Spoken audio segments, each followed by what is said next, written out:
Well, we're very excited to be here. Ironically, we were here the last time in the Sweet 16, I believe, that was held here at the Honda Center. Played a very memorable game against Duke and lost a heartbreaker to UConn in the Elite Eight. And San Diego State was also here. That first night when we played Duke, they played UConn. So it's kind of ironic that we find ourselves back, both of us. I think it says a lot about both of our programs, and we have great respect for San Diego State and look forward to playing them tomorrow. We played so long ago, it was early November. Very seldom is a game that pivotal between two teams played that early in the season. And when I watch that game, I see almost our team at a completely different place. We no longer have Brandon Ashley. Brandon was a starter in that game, and a lot of our other players have developed since then. And I believe the same thing with their team. They were playing more players at that point. Dwayne Poley has really emerged for them. We know that. But they've gotten better as the year has gone on, like all teams do that are here in the Sweet 16. But I think when you play them, it starts with being able to handle them rebounding. They're an outstanding offensive rebounding team. Take a lot of pride in doing that at both ends. Their team has talent in that area. A lot of long, athletic players, a physical team, a great toughness about them. And they're an elite defensive team, but one of the statistics defensively that's different between the two teams, us and them, is they steal the ball. They turn you over. They get big turnovers with the way they play defense, which gives them additional offense.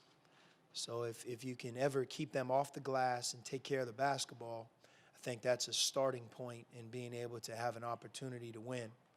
And then Xavier Thames, I'm here in the West. I don't know if the rest of the nation realizes what a terrific guard he is. What he's done for their team from the month of November all the way to March, just watching him the last two games, that's one thing that hasn't changed. He's been dynamic, makes big shots, is really good on that middle ball screen, and I think every coach and team who plays them wants to do that part of the equation well, but it's not easy to keep him under control. But he's also a very key element to their team. We're very fortunate, and it's why we're here today, because we have a lot of great chemistry on our team. Many times you point to the oldest players. Jordan Mays, if you think about him, he's played for us for 4 years as an off-the-bench player. But nonetheless, he played here in the game against UConn in the Elite Eight as a freshman. He played in the game last year against Ohio State in the Sweet 16, and he's back. Nick Johnson. The older players are about winning, and they've certainly set the tone for the younger guys. But with our team, I give the younger players just as much credit, because Aaron Gordon, Rondé Hollis Jefferson, Elliot Pitts, those guys, they're as easy to deal with as incoming freshmen as I've ever dealt with. Not only are they really good players, but all of them came here knowing how to win. They listen, they're good teammates, and I think it's that combination of the older and the younger who both have the same mindset. We've had very few issues off the court, almost none. As the coach, you coach. As the players, you play, and we've been able to improve and stick with it because of that. Well, if I judge Gabe York from where he would have been early in his freshman year defensively to where he is now, it's like a young kid becoming an adult.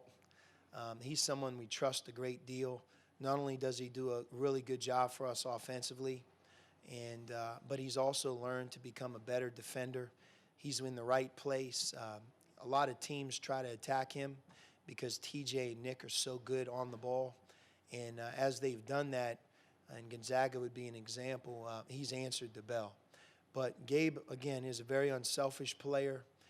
A lot of kids in today's world, when they don't play a lot as a college freshman, they leave and point fingers and they start over. And when they start over, they have success at the next place. Well, many times they would have had success at our place, except they never gave it a chance. Gabe and his family and his support system, they stayed with it. And just watching where he came from and how important he is this year, and I really believe where he can be a year from now as a player, it's gratifying. It's what it should be like. And, I think in many ways he's following the path of someone like Nick Johnson or Solomon Hill, who each year seem to get better in our program.